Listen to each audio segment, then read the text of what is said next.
and I am here to help you secure the Lombardi Trophy. If you listen to me, you will win the Super Bowl. If you don't, you will lose.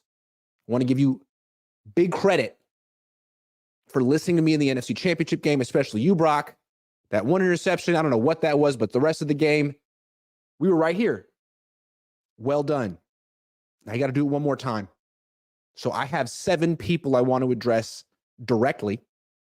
All of you, I want to stay and watch, because this is not a private conversation. I'm talking to people specifically, but this is for everyone. Then in about a half an hour, you can go. I won't take up too much of your time. And I'm going to build up. I'm not just going to start with you, Brock. So, Chris Kasarik, thank you for coming. As you may know, Kyle Shanahan revealed, well, Nick Bosa revealed that Kyle Shanahan determined that the key to the game, the key to winning this Super Bowl, is defensive line stamina, which is a nice way of saying your group has to play a hell of a lot harder. Why is effort an issue for your group at this time of the year, Chris? And how is this wide 9 gimmick defensive front helping the team? You have developed a reputation as being the best defensive line coach in the league. Let's see it. The best defensive line coach in the league shouldn't have effort issues on his group. Chase Young. The Niners traded for Chase Young because they thought you could turn his career around. Oh, yeah, he loafed it in Washington, but give him to Chris Kasarik. He'll have him play with his hair on fire. Not so much. I mean, really, they signed Javon Hargrave because they thought, yeah, he's a hell of a player. Give him to Chris Kasarik, he'll be even better. He's regressed. Nick Bosa regressed this year. Still an excellent player, not what he was before. The effort has gotten worse. The pursuit has gotten worse. The pass rush isn't what it used to be. The run defense isn't what it used to be. The defensive line, I mean, the Niners aren't getting their money's worth. So if you're really the great D-line guru, stamina shouldn't be an issue. Effort shouldn't be an issue. And also, there should be another front you can coach other than the wide 9. Because the wide 9 doesn't seem to be giving the Niners any advantages right now. It's great when the team is winning. It's great when the opponent is in a 3 wide receiver formation, but when the game is close, you're losing, and the other team is running the ball with 2 and 3 tight ends like the first half of the Lions game, you have no answers. Is there something else you can do? D-line guru, Chris Kasarik. Or are you just a wide 9 gimmick overrated coach? Now's a great time to prove it, because the last time you were in the Super Bowl, your D-line did run out of gas in the fourth quarter. Defensive line stamina wasn't there, and that was a big reason this team lost. Now, you're going up against a Chiefs offensive line that really isn't what it was in that Super Bowl. 2 new tackles, and they're terrible. Donovan Smith on the left, Jawan Taylor on the right. I mean, all they do is hold. They're awful. So if your group, Chris, plays hard, plays to the whistle every snap, you guys should win this matchup. You guys should dominate. So I don't know why I have to talk to you about this. You're supposed to be the best position coach on the team, but really your position has been the most disappointing one on the team this season. Shanahan singled it out as the position that needs to step up the most to win this game. I agree. Chris, it's on you. Earn your paycheck this week. Thank you for listening. One more position coach I want to talk to before I move to the coordinators, the general manager. Leonard Hankerson, you're doing a really good job. Young position coach, didn't have a lot of experience before they promoted you to replace Wes Welker. Brandon Ayuk's having a career season under you. You deserve credit. Deebo Samuel bounced back under you. Good job. You deserve credit. And Jawan Jennings has emerged as a top flight number 3 receiver in the league. Blocker, route runner, hands, body control, all of it. He's elite. So I want to praise you. Good job, Leonard Hankerson. Now I need you to be a little bit more assertive with Kyle, who's right over here. Because when the big four are healthy, Debo, McCaffrey, Ayuk, Kittle, Kyle forgets about Juwan Jennings. I know you don't, Leonard. But it seems like when the big four are healthy, Kyle Juszczyk is more of a featured element in the game plan than Juwan Jennings. And that's wrong at this stage in both of their careers. You know it. I know it. Everyone knows it except for maybe Kyle. So it's on you, Leonard, to remind Kyle before the game, during the game, halftime, hey, don't forget about Juwan. Let's get him more than one target today. Let's get him maybe more than 2 targets today, because when you throw the ball to Juwan Jennings, good things happen. And when the other 4 guys are healthy, again, McCaffrey, Debo, Ayuk, Kittle, no one's thinking about Juwan.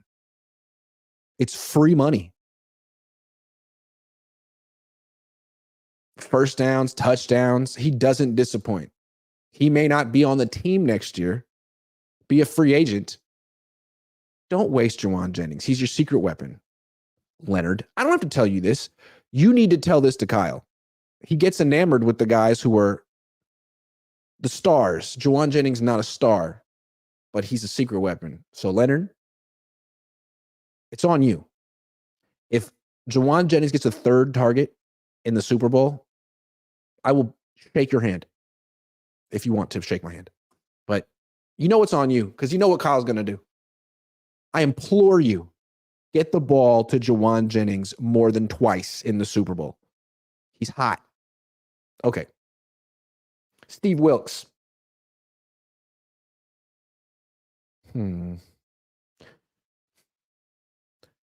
You were awful, Steve, in the first half against the Lions, but then you made the correct adjustments, every necessary adjustment, and were excellent.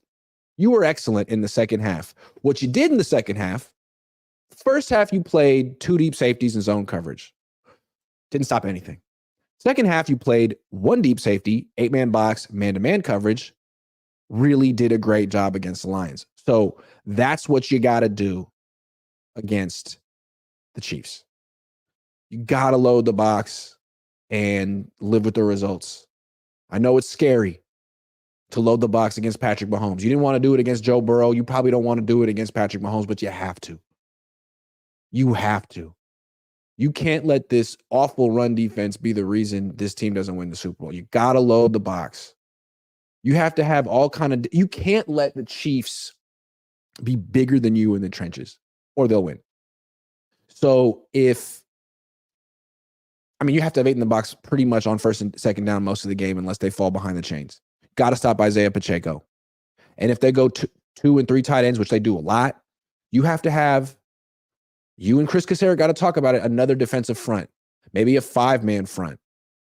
Because when they start putting all those tight ends in the formation, there's so much space between the D tackle and the D end. You could put multiple players between them. So you got to have a 5-man front. You've used a 5-man front this season. I believe you started a game with it after the bye week against Jacksonville, right, Steve? With Javon Kinlaw at nose tackle. You need to use that in this game. That's effective. Take Jair Brown off the field and replace him with a defensive tackle, Javon Kinlaw. When the Chiefs go 3 tight ends, 1 wide receiver. Take the safety off the field, get bigger in the trenches. Let Javon Kinlaw make an impact on this game because, frankly, he's playing better than Jair Brown anyway. Then you got to play man-to-man coverage, which you did in the second half against the Lions. Again, because you have to trust that Charvarius Ward and Diamador Lenore can cover Rashee Rice and Marquez Valdez-Scantling one-on-one. Have to trust it. And then you got to double cover Travis Kelce. No zone. None of this soft zone coverage stuff. Mahomes will rip it apart. You have to be aggressive. You have to try your best to shut down the run and cover these receivers one-on-one. It's your best option. Doesn't mean you'll shut down the Chiefs. Could mean that your cornerbacks get called for a lot of pass interference penalties because the Chiefs get the benefit of the doubt. And a lot of that stuff, it's true, but that's your only option. I mean, yeah, you want to mix it up, but really don't let Travis Kelce run free through some zone coverages where no one's really on him, looking at him. Luke Kuechly spelled it out. You have to have eyes on Kelce. When you're in zone coverage, all the eyes are on Mahomes, and Kelce's just wandering through wide open grass. Eyes on Kelce. 2 dudes on him. Pause. Double coverage. Trust Lenore. Trust Ward. Those are your guys. Really, Wilkes, the defense has regressed in every way under you, except in the secondary. Coverage is great. Lenore, way better. Travarius Ward, way better. So trust the coverage. You're going against a decidedly mediocre receiving core.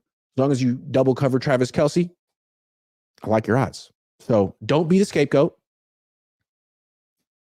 Don't do that stuff you did in the first half against Detroit. Don't wait till the second half to make the necessary adjustments. 8-man box, 5-man front, man-to-man coverage, double coverage Kelce. That's what you got to do. All right. Thank you, Steve. Let's talk to John Lynn. John,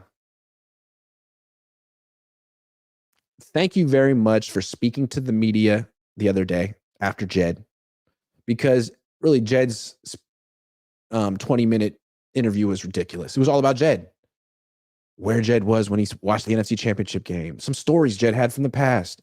You came in the next day and really made it about the future, the team, the Super Bowl, what's important now, which is winning the Super Bowl. So I commend you. During that 20-minute informal press conference that you gave, you talked about Steve Wilkes and the importance of him moving from the booth to the sideline. And you said it's really helped the defense make adjustments quicker, that he's down on the sideline. And to that, I say, John, really? Where were the adjustments in the first half against the Lions? They didn't happen until the coaches were together in the locker room at halftime. So I got to push back on you there, man. I mean, it's too late to go back, but I think you did Steve Wilkes a real disservice yanking him out of the coach's booth. You brought him down there for what? For him to be a rah energy guy? It's not who he is. He's an intellectual. He's thoughtful. He's not like Robert Saleh. I'm not saying Robert Saleh and D'Amico Ryans aren't thoughtful, intellectual people, but those are very emotional guys who run onto the field, chest bump players. They're built like linebackers. One was a linebacker. That's not Steve Wilkes. He's a thoughtful DB at heart. And bringing him down on the field doesn't necessarily infuse the defense with passion and energy. I mean, look at how lackadaisical their effort was in the NFC Championship game. The NFC Championship game, John, right? I mean, Wilkes being on the sideline was supposed to fix that, but it didn't. So all you've really done with Wilkes is give him a worse view. In the coach's booth, he could see all 22 clearly. Every single player on his defense, he could see clearly. Every single player on the offense, he could see clearly. Now, he can see like half the field. He can see the people who are close to him on his side of the field, but the corner who's all the way 50 yards away, what can Steve Wilkes really tell that guy? Hey, I saw you on that play. No, you didn't. No, you didn't. So really now, Steve Wilkes is in a position where he has a worse view of the action than Fred Warner. Tashawn Gibson and Fred Warner have a better idea of what's happening during the game than Steve Wilkes, because you insisted, John, that Wilkes leave the coach's booth after a 3-game losing streak that wasn't his fault. I mean, there was a 5-game winning streak to start the season where he was in the booth and the defense was playing great. You guys shut down Dallas with Wilkes in the booth. You overreacted to a 3-game losing streak, blamed him, and there has been no improvement on the defensive effort. Run defense, still an issue. And now you got this guy on the sideline for no reason. So, John, maybe trust a coach next time. Wilkes been doing it a long time. He says he's better off in the booth. Let him stay in the booth. I just wanted to point that out. The view is way worse on the sideline than it is in the booth. Ask Kyle. All right, Kyle, we need to talk. And you wear many hats, literally. You are a man defined by his fashion and his hats. When people talk about you, they talk about two things. One, you keep it real. And two, you have swag. So don't care about people's feelings and you like wearing hats. Well, you wear two hats today, the offensive coordinator hat and the head coaching hat. I want you to wear your offensive coordinator hat now. I'm talking to the offensive coordinator. Kyle, I don't care about your game plan. You and your dad and Chris Forster and Bobby Turner, you'll figure it out. You have a good game plan or you won't. You'll work it out. And then at halftime, you'll make an adjustment. I've seen you do it. This game, all I'm saying, man, if you're up in the second half, 4 points, 7 points, 10 points, you really need to be prepared for that moment. What are you going to do to seal the victory when you have a lead in the second half of a Super Bowl? Because that's sort of been your Waterloo. That's been the thing you can't get past. In the first Super Bowl, when you were with the Falcons, you just totally forgot about your running game entirely. In the second Super Bowl with the Niners, you forgot about your running game entirely. Raheem Mostert, Deebo Samuel, complete afterthoughts down the stretch, because anytime you can put the game in Jimmy Garoppolo's hands with the lead in the fourth quarter, you got to do that. That's what you did. What's your plan this time? You got the best running back in football. If you have a 10-point lead in the second half, fourth quarter, Christian McCaffrey, what will you do, Kyle? I'm not telling you what to do. I'm just saying this needs to be the focus of your preparation for the next week. Your 4-minute offense, or whatever you want to call it. Icing the game with a lead. Because if you just give up 45 points to the Chiefs and your defense can't hang, I mean, you'll ultimately be responsible for that too, but it'll be a new way for you to lose the Super Bowl. And you can say it's Steve Wilkes' fault, or we were missing XYZ and we'll replace that in the offseason, get a new coordinator. But if you lose the Super Bowl because you can't run the ball with a lead in the second half again, people are going to start talking about you, the offensive coordinator, man. This is the one thing you got to be able to do. You proved you can come from behind the last 2 weeks. Great. Can you keep a lead against the Chiefs? Probably would have beaten the Chiefs 4 years ago if you had just given the ball to Deebo on an end around in the fourth quarter, or handed the ball off one more time to Raheem Mostert. Either one of those things, you'd have been in good shape. You didn't do that. So you got to be prepared for that situation. You're always prepared for the beginning of the game. You got these wonderful scripts. You do a good job at the beginning of the third quarter, but what's the plan? How are you going to do it? I got nothing for you, man. You're the genius. I'm just letting you know that's what your focus has to be.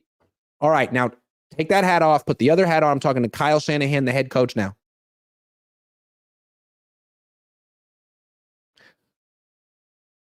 Kyle, the head coach.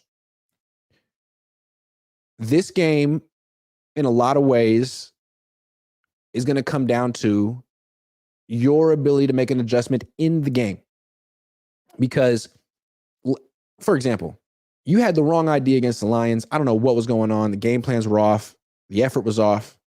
You didn't make a meaningful adjustment until halftime, which was not too late against Detroit, because they aren't that great. I think the Chiefs are better than Detroit. I don't think you can wait until halftime to make an adjustment. I don't think you can burn 30 minutes of the game before making an adjustment, because Andy Reid can make an adjustment on the sideline. He's experienced enough. And we were saying, like, okay, Steve Wilkes really struggled in the first half against Detroit, couldn't make a adjustment until halftime. Well, where were you? You're the head coach. I just talked to the offensive coordinator, Kyle. He's responsible for that 4-minute offense at the end of the game when they're winning. That's on him. Where are you? I mean, you know defense, right? You were a defensive quality control coach. How come you couldn't turn to Steve during the first quarter, the second quarter, and say, Steve, I want man coverage. I want an 8-man box. Let's do it. You know football. Why? I'll tell you what. You know why, but I'll tell you why. I'll tell everyone here watching why.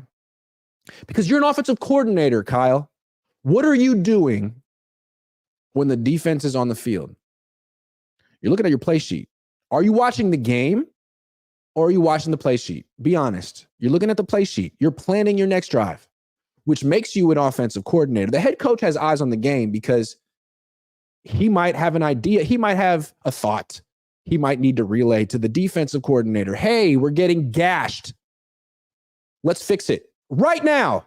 Let's not talk about it in the locker room when the game's halfway done. Let's do it right now. That's what John Harbaugh can do. That's what Andy Reid can do. You know why Andy Reid can do that and you can't, Kyle? Because Andy Reid has, do you know what I'm going to say? Do you know what I'm going to say? Andy Reid has an offensive coordinator. That's right. Now, he still runs the offense, but he has an offensive coordinator, which allows him to delegate and be a head coach.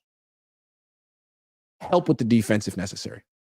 Now, he's not helping the defense game plan, but he can help them react during the game because he's been around, he's seen everything, and he can coach everything. Andy Reid. Jim Harbaugh's like that.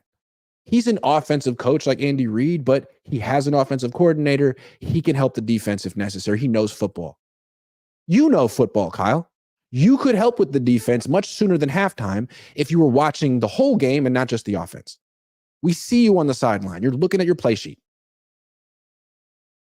You're not going to change this in the Super Bowl. You're not going to name someone an offensive coordinator now, but I think it's time. You need to delegate a little bit more. You can still call plays if you want, but you need an offensive coordinator. You need to watch the whole game. You need to help the defensive coordinator, not just call plays on offense. I think you're beyond it. You're this close to being a champion. Not a championship offensive coordinator. Talk to that guy. Championship head coach. Watch the whole freaking game. I know you can. Final guy, Brock Purdy. You're not playing your best, and you know it. You've talked about it.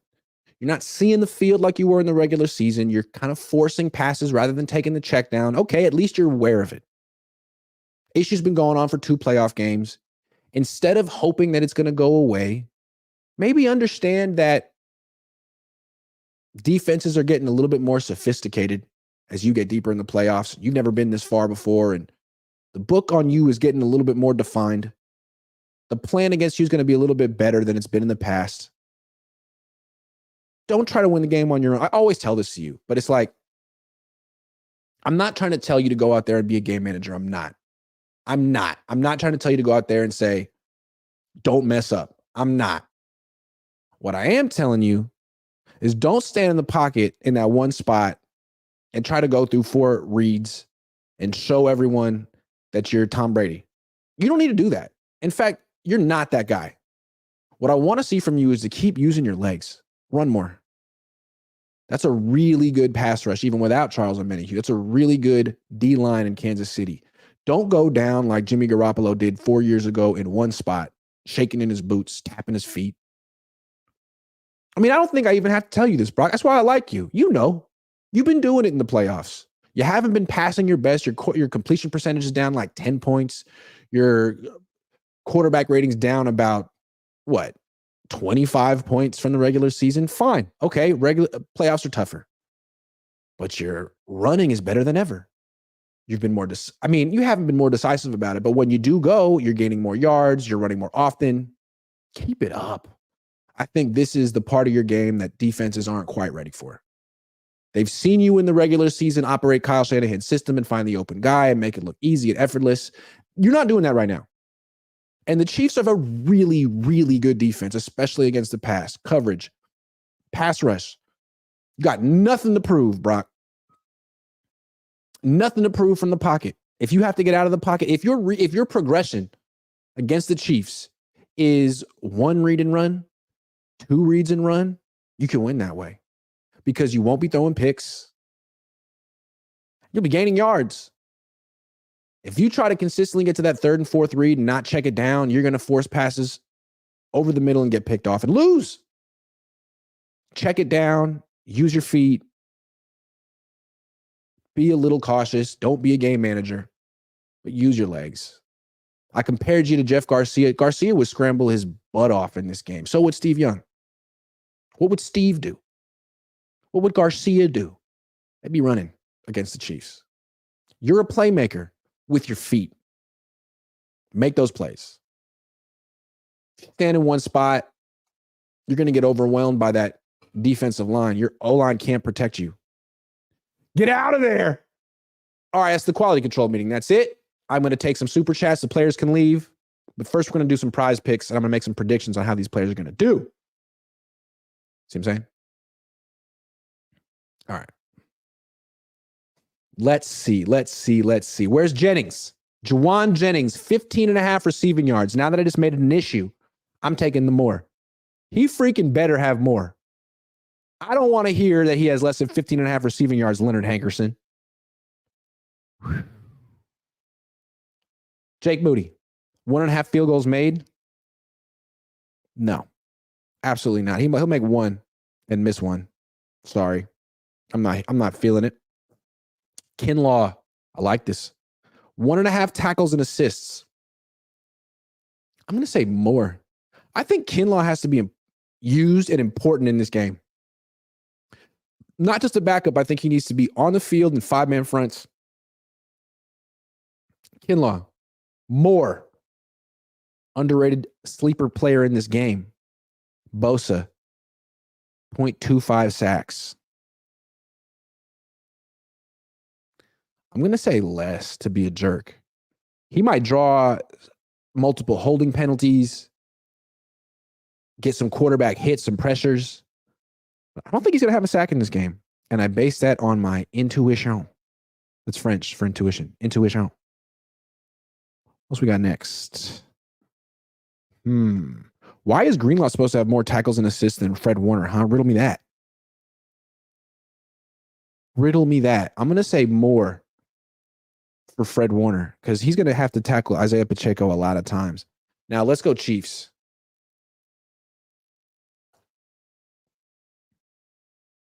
Clyde Edwards-Helaire, Harrison Butker. What a name.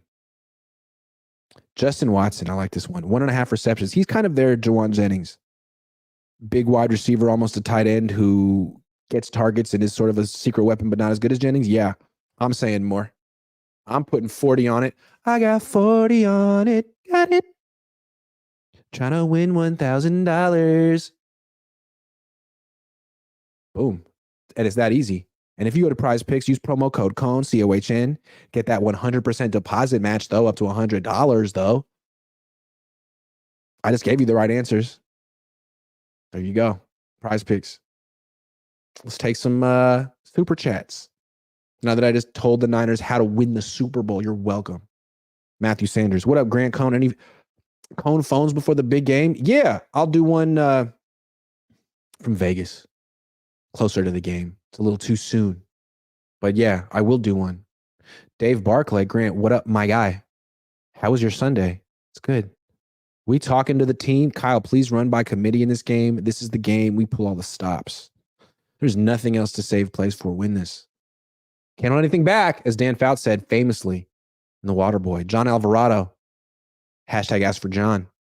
If we win the Super Bowl, who walks? Who stays? Resign Ayuk has to be top of the list. Usually after a Super Bowl win, some guy's price tag goes up. Juwan Jennings' price tag could go up. Colton McKivitt's price tag could go. No, I think he's coming back.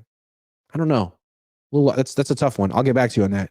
Agree Wilkes and Booth can see all 22 to adjust fast. I don't understand why they brought him out of the booth. I think that was a mistake. Brother Bob. Official BNA Music 88 says that Bosa and Biden White House pick going to look wild. Hadn't thought of that. Brother Bob says, nice if our OC was in the booth to see all 22, but head coach equals OC. Yeah.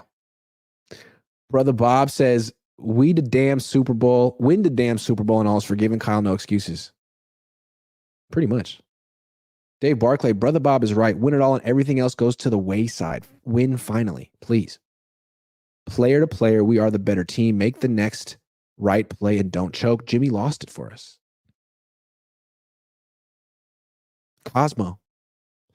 seen where Niners could be practicing outdoors in Las Vegas while KC gets Raiders indoor facility? Any word on that? I don't know. I'll have to look on that. I'll have to check that out. Interesting. It's been raining over here, though. Niners had to practice in the rain this week. So finally, they're prepared. They've prepared Brock Purdy to throw a wet ball. Unfortunately, it won't be raining. But next year, he'll know. Because he did it this week. He did. All right, that's the whole show. I'm done. Next time you see me, I'll be in Vegas, streaming from there. Probably from just from my hotel room. I should have got a spot on a Radio Row, but I didn't think it through. Next time. That'll be fun. Maybe I'll just go to Radio Row anyway and just sit down at someone's seat and pretend like I'm that person. That seems wrong. I have to play it by ear.